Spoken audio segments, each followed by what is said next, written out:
অসমৰ বিত্তীয় অৱস্থা দিনক দিনে শোচনীয় হৈ পৰিছে আৰু মুখ্যমন্ত্ৰী মহোদয়ে দিন ভিক্ষা প্ৰাণ ৰক্ষা নিচিনা এক দিশলৈ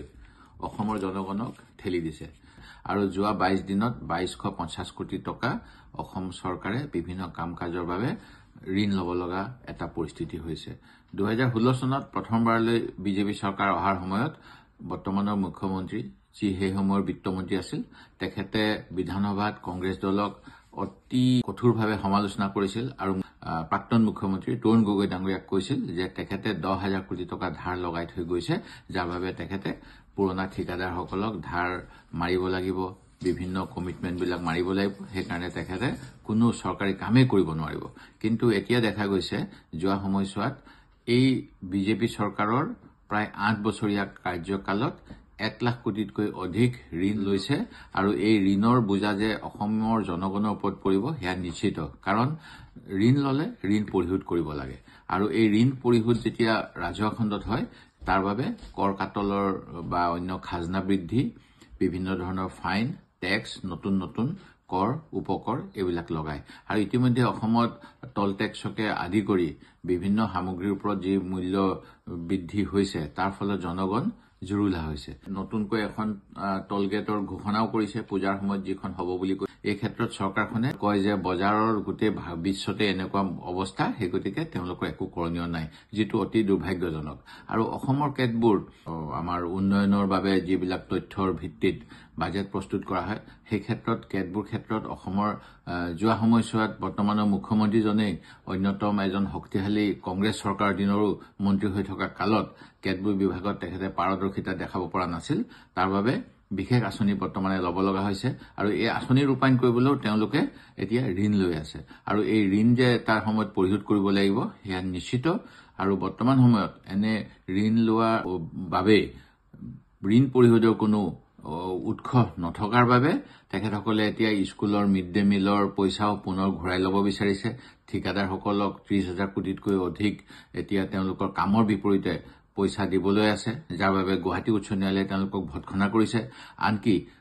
যোৱা সময়ছোৱাত ৰিস্বয়ম বা বৰ্তমান সময়ত যি নিবনুৱা যুৱক যুৱতীৰ আত্মনিৰ্ভৰ আঁচনি সেই আত্মনিৰ্ভৰ আঁচনিখনো তেওঁলোকে নিজৰ ৰাজনৈতিক স্বাৰ্থত ব্যৱহাৰ কৰাৰ বাবে উপযুক্ত হিতাধিকাৰীক বঞ্চিত কৰি দলীয় কৰ্মীক আগস্থান দিছে আৰু গুৱাহাটী উচ্চ ন্যায়ালয়ে এই ক্ষেত্ৰত কেনেধৰণে এই কাম হৈছে সেই প্ৰশ্ন ইতিমধ্যে অৱতাৰণা কৰিছে মই আশা কৰো মুখ্যমন্ত্ৰী মহোদয়ে প্ৰকৃততে যদি অসমৰ উন্নয়ন বিচাৰে তেখেতে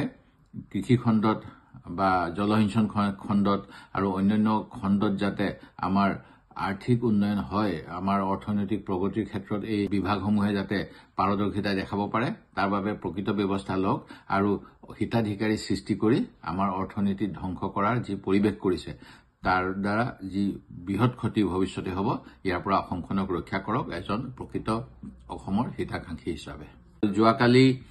যোৰহাট চিকিৎসা মহাবিদ্যালয়ত বিভিন্ন চিকিৎসাৰ বাবে দিবলগীয়া মাচুল বৃদ্ধি কৰাৰ কথাও ঘোষণা কৰিছে তেখেতসকলে ব্যক্তিগত হস্পিটেলৰ মাচুলৰ লগত চৰকাৰী হস্পিটেলক তুলনা কৰিছে কিন্তু ভাৰতৰ দৰে এখন কল্যাণকামী ৰাষ্ট্ৰত ব্যক্তিগত খণ্ডৰ চিকিৎসালয়ৰ লগত চৰকাৰী চিকিৎসালয়ৰ তুলনা হোৱাটো অনুচিত আমাৰ দেশত আউট অফ পকেট এক্সপেণ্ডিচাৰ অৰ্থাৎ প্ৰাথমিকভাৱে যিকোনো চিকিৎসালয়লৈ চিকিৎসা ল'বলগীয়া অৱস্থা হলে যিকোনো ৰোগীয়ে নিজৰ জেপৰ পইচা খৰচ কৰিব লাগে আৰু এই ক্ষেত্ৰত 50%তকৈ অধিক জনগণে এনে ধৰণেৰে নিজৰ পকেটৰ ধন ব্যয় কৰি চিকিৎসা সেৱা লাভ কৰিব লগা হয় যিসকল ব্যক্তিৰ ইনস্যুৰেন্স আছে সেই ব্যক্তিসকল ধনী ব্যক্তি ভাৰতত বেছি মানুহে ইনস্যুৰেন্স কৰে সাধাৰণ মানুহৰ তেনেকুৱা জীৱনৰ যি ইনস্যুৰেন্স হেতু নাথাকে হেগতিকে আমি চৰকাৰক আগতো দাবী কৰিছিলো যে এটা ইউনিভাৰ্সেল হেলথ ইনস্যুৰেন্স সিস্টেম কৰিব লাগে যেটো এতিয়াও অসম চৰকাৰে কৰা নাই আয়ুষ্মান কাৰ্ডৰ কথা কোৱা হয় কিন্তু আয়ুষ্মানত সকলো ৰোগীৰ সকলো চিকিৎসা নহয় আৰু হস্পিটেলত এডমিটেড হৈ থাকিলেহে আয়ুষ্মান কাৰ্ডখনৰ কিছু ক্ষেত্ৰত চিকিৎসা ব্যয় লাঘৱ হয় যেহেতু অসমত চিকিৎসাৰ ক্ষেত্ৰত হস্পিটেলৰ বেডৰ অভাৱ হেগতিকে বহু মানুহক আউট পেশেন্ট হিচাপে ব্যৱহাৰ কৰা হয় আৰু তেখেতসকলক পুনৰ হস্পিটেললৈ আহিবলৈ কোৱা হয় তেনে ক্ষেত্ৰত আয়ুষ্মান কাৰ্ডখনেও কাম নকৰে দ্বিতীয়তে অসমত ডায়াবেটিস ৰোগীৰ সংখ্যা যথেষ্ট বেছি আৰু এই ডায়াবেটিস যদি মধুমেহ ৰোগ আনকন্ট্ৰল অৱস্থাত থাকে তেতিয়াহলে ইয়াৰ পৰা কিডনি হাৰ্ট বা চকু ইত্যাদি বিভিন্ন গুৰুতৰ ৰোগেও দেখা দিব পাৰে সেয়ে আমাৰ অসমৰ বহু মানুহৰ চিকিৎসা কৰিব লগা হলে জীৱনৰ প্ৰতি ভাবুকি অহাৰ উপৰিও পৰিয়ালটোৰ উপাৰ্জনৰ অৱস্থা নোহোৱা হয় কাৰণ তেওঁলোকে মাটি বাৰী বিক্ৰী কৰি চিকিৎসা ল'ব লগা হয় সেয়ে যি মাচুল বৃদ্ধিৰ ব্যৱস্থা কৰিছে ইয়াৰ প্ৰত্যাহাৰ কৰাৰ বাবে মই চৰকাৰৰ ওচৰত দাবী জনাইছো আৰু যোৰহাট এটা উদাহৰণ ইয়াৰ পিছত নিশ্চিতভাৱে যেহেতু চৰকাৰী সকলো চিকিৎসালয় একে নীতি নিৰ্দেশনাৰে চলে অসমৰ সকলো চিকিৎসা মহাবিদ্যালয় চিকিৎসা হস্পিটেলৰ ক্ষেত্ৰত মাচুল বৃদ্ধি হ'ব ই ধুৰুপ হেগতিকে চৰকাৰে এনে